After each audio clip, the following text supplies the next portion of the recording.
What? Is Antonio here? Ready, so please your grace. I'm sorry for thee, thou come to answer, a stony adversary, an inhuman wench, incapable of pity, void and empty, from any dram of mercy.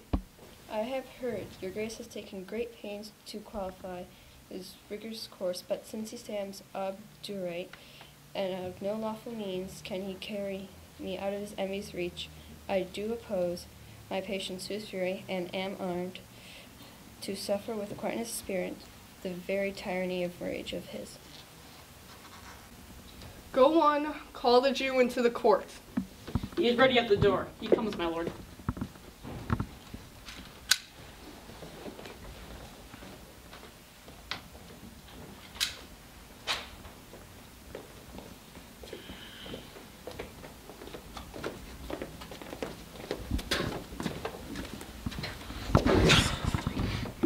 Make room and let him stand before our face. Shylock, the world thinks, and I think so too, that thou by less this fashion of thy malice, than is the strange to the last hour of the act. And then 'tis thought thou'lt show mercy and remorse more strange than is thy strange apparent cruelty. And where thou now exacts thy penalty, which is a pound of this poor merchant's flesh, thou wilt not only lose thy forfeiture, but forgive thy moiety, but, touched with human gentleness and love, glancing an eye of pity on his losses, that have late so huddled on his back, and and now to press a royal merchant down, and pluck commiseration on his straits.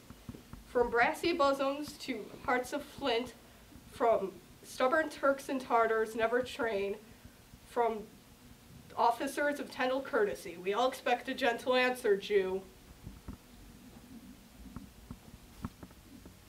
I have possessed by your holy grace and sworn on our holy Sabbath to have the due and forfeit of my bond. If you deny it, then let the danger light upon you, charter, and your city's freedom. Hey! You ask me why I'd rather have the weight of a carrion flesh than to receive $3,000? I will not answer that. But say it is to my humor. Is it answered? No. No. No! What if my house be troubled with a rat, and I am pleased to give $10,000 to have it banned? What? Are you answered? No. No! Some men that are loved not a gaping pig, and others are angered if they behold a cat, and some when the bagpipe sings their nose cannot contain their urine.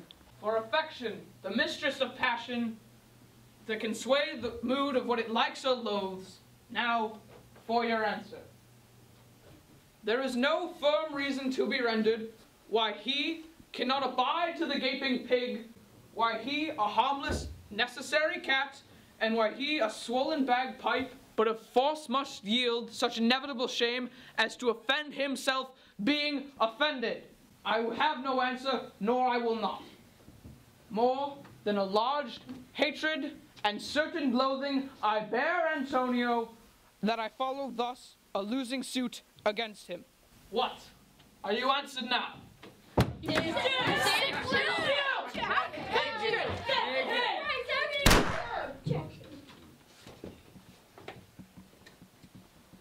This is no answer, thy unfeeling man, to excuse the current of thy cruelty. I am not bound to please thee with answers. Do all men kill the things they do not love? Is hate not the thing they kill? Every offense is not a hate at first. Would you have a serpent sting thee twice? I pray you, think question with the Jew. You may as well go stand upon the beach, and bid the mayfly bait his usual height. You may as well use question with the wolf. Why he hath the ewe bleat for lamb. You may as well forbid the mountain pines to wag their high tops and make no noise. When they are fretting with the gusts of winds, you may as well do anything most hard, and seek to soften that, than what's harder. His Jewish heart, therefore, I do beseech you, make no more offers, use no farther means, both the brief and plain conveniency. Let me have judgment, and the Jew his will. For your $3,000, here are 6.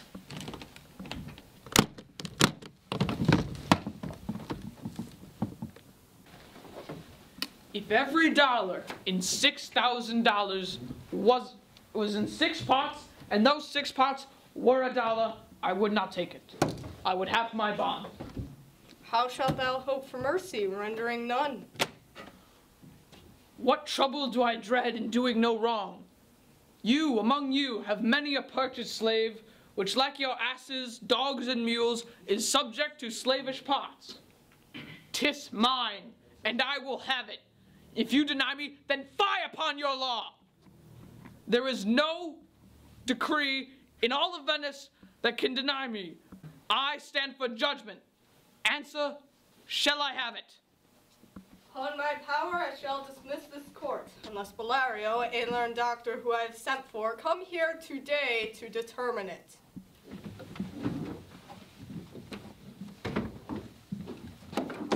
My lord, here stays, without a messenger, with letters from the doctors. New, come from Boston. Well, bring in the messenger. Bring in the letters.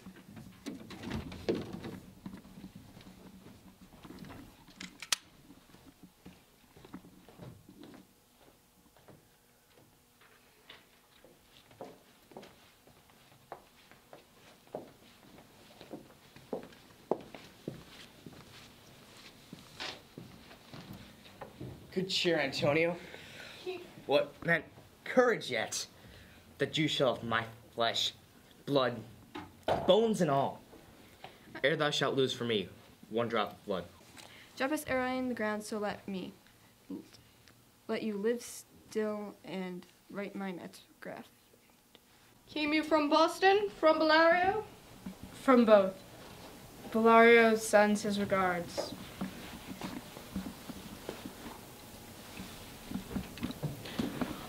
What do you cock your gun so earnestly? To take the forfeiture from that bankrupt there. But on thy soul, for thou makest the gun so keen, but no metal can. No, not even the hangsman's axe can bear the keenness of thy sharp envy. Can no prayers pierce thy? No, none that thou hast wit enough to make. Gullible dog, and let thy justice end thou. That you gang?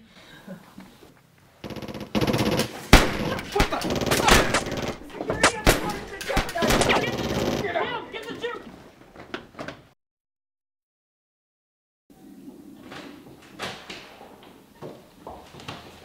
We should be safe here. This place is secluded.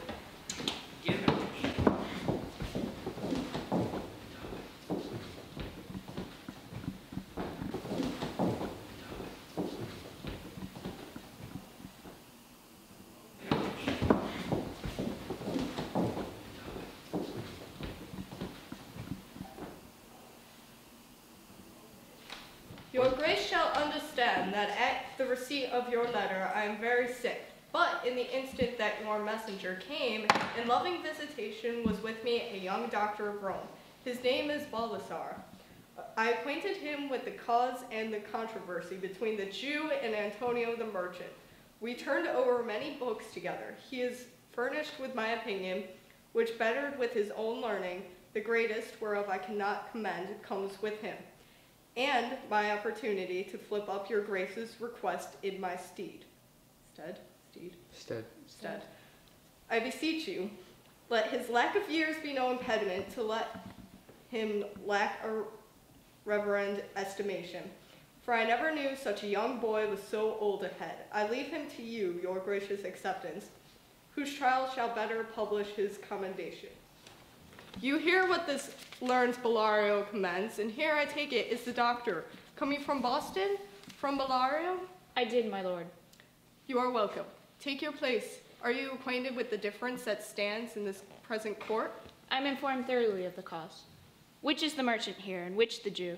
Antonio and old Shylock, please stand forth.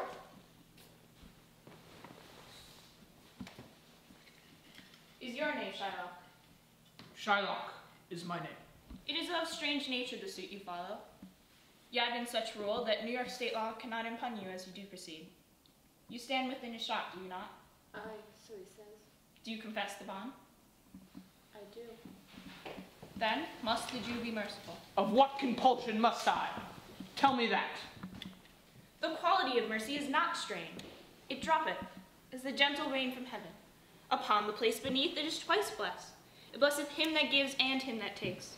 'Tis the mightiest of the mightiest, and becomes the throne monarch better than his crown. His scepter shows the force of temporal power, the attribute to awe and majesty. Wherein doth sit the dread and fear of kings? But mercy is above this sceptred sway. It is enthroned in the heart of kings. It is an attribute of God himself.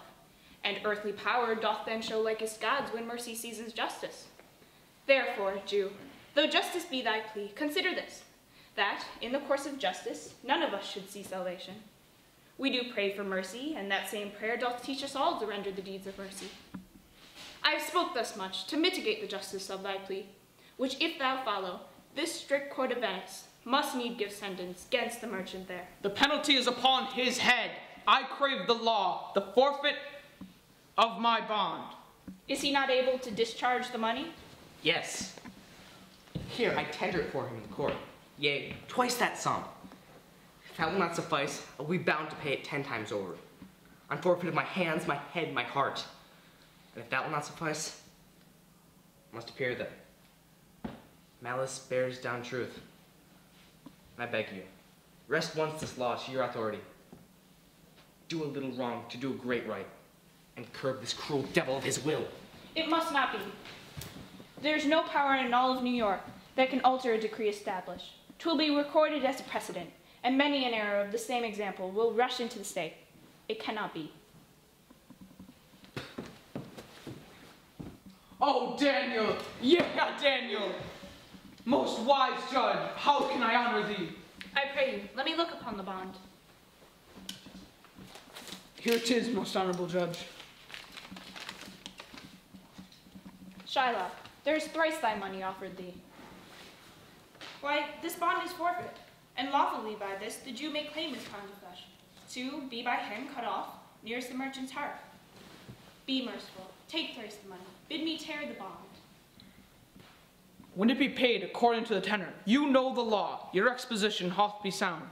But I pray to you, proceed to judgment, because there is no power amongst the tongue of men that can alter me. I stand before my bond. Most heartedly I do beseech the court to give the judgment. Why then, thus it is. You must prepare your bosom for his knife. No. Oh, excellent judge. Oh, noble man. For the intent and purpose of the law have full relation to the penalty, which here appears due upon the bond. 'Tis true, O most rightful judge. Therefore lay bare your bosom. Ah, his breast. Says it not in the bond, noble judge? It is so. Are there balance here to weigh the flesh? There are. I have them ready. Have by some surgeon, Shylock, on your charge, to stop the wound, lest be he do bleed to death. Is it so nominated in the bond? It is not so expressed, but what of that? 'Twere good you do so much for charity.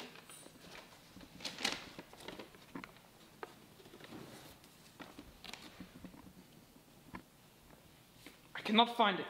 It's not in the bond. You, merchant, have you anything to say? But little, I am well armed and prepared. Give me your hand, Bassanio.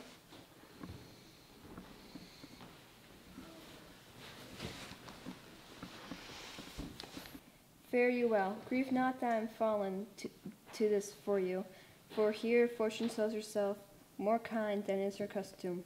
An age of poverty from which lingering penance of misery does she cut me off. I'll pay it instantly, with all my heart. Antonio, I am married to a wife, which is as dear to me as life itself. But life itself, my wife, and all the world are not esteemed above thy life. I would lose it all. I sacrifice them all to this cruel devil here, for you to live. Your wife would give little thanks for that, if she were by to hear you make the offer. I have a wife, whom I protest I love. I would she is in heaven, so she could entreat some power into this cursed Jew. 'Tis good she is not here to hear that. the wish would else make an unhappy house. We trifle time. I pursue thee. Follow the sentence. A pound of that same merchant's flesh is thine. The court awards it, and the law doth give it. Most learned judge, a sentence come prepare.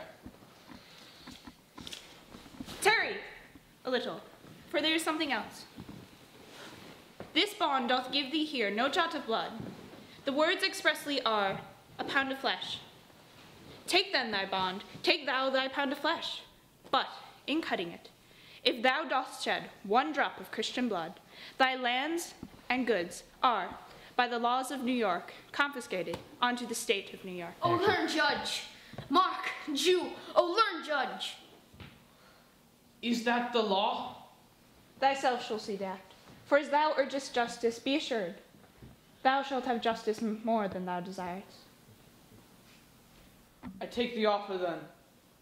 Thrice the bond and let the Christian go. Here's the money. Stop! The Jew shall have all justice. Soft, no haste. He shall have nothing but the penalty. A Jew, an upright judge, a learned judge! Therefore, prepare thee to cut off the flesh. Shed thou no blood, nor cut thou less nor more than just a pound. If thou takest more or less than just a pound, be it so much as to make it light or heavy in the substance, or the 20th division of one poor scrubble. Nay, if the scale do turn but the estimate of a hair, thou diest, and all thy goods are confiscated. A second Daniel, a Daniel! Ha! Infidel, now I have you on the hip! Why doth the Jew pause? Take thy forfeiture. I pray you, just give me my principal. Thou shalt have nothing but the forfeiture, to be taken at thy peril, Jew. Then why the devil give him for it? I'll stay, no longer question. Tarry, Jew. The law hath yet another hold on you. It is enacted in the laws of New York. If it be proved against an alien that by direct or indirect attempts he seek the life of any citizen, the party against the which he doth contrive, shall seize one half of his goods, the other half comes to the privy pilfer of the state. And the offender's life lies in the mercy of the dukes only. Gainst all other voice, in which predicament I say thou standest, for it appears, by a manifest proceeding, that indirectly, and directly too, thou hast contrived against the very life of the defendant, and thou hast incurred the danger formerly by me rehearsed. Down, therefore, and beg mercy of the Duke. That thou shalt see the difference of our spirit. I pardon thee thy life before thou ask it, for half the wealth it is Antonio's, the other half comes to general state, which humbleness may drive unto a fine. Aye, for the state, not for Antonio. Nay, take my life and all. Pardon me and take my house. But when you do, you take the means by which I live. What mercy do you render him, Antonio?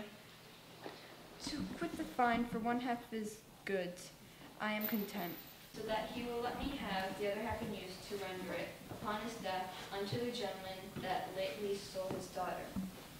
Two things provide more, that for this favor he presently become a Christian.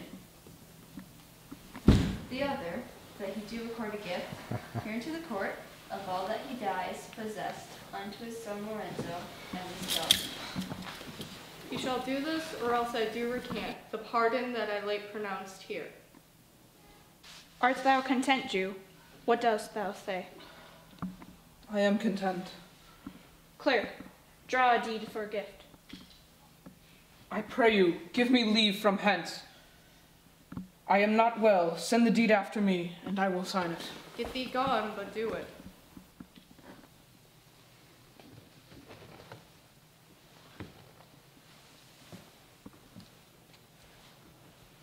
Antonio, gratify this gentleman. For my mind, you are much bound to him.